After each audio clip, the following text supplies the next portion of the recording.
I wanted to go back to two, the value of a shop.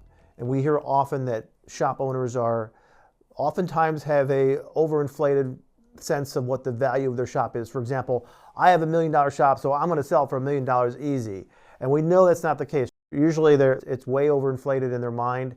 So talk to me a little bit about that again and the reality, the harsh reality or the sobering reality they run into sometimes when they're ready to sell, but the money is not what they thought it would be.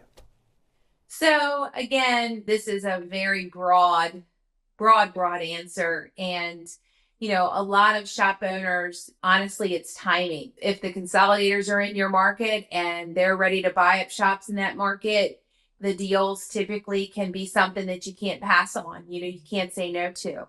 But if you are in a market where that maybe there's just not a lot of activity and there's just not a lot of buyers, or there's just not a big demand, if you will, that's when you see that dynamic. I always talk about God's time, you know what I mean?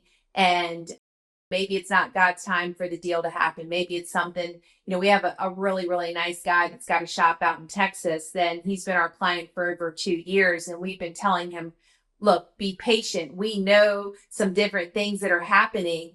And once the consolidation, that wheel that we talked about earlier, that wagon wheel or hub and spokes, where, it continues to develop out off of that main city. Once it gets to your city, they're going to be all over you. Well, now here we are 2.5 years later, and he's got a deal, and he's got a really nice shop, and he's got a deal, and it's a very favorable deal. But we just had to wait for that area or that time to develop, you know what I mean? So that we could get a really good deal together. So sometimes it might be your time, but it might not be the time.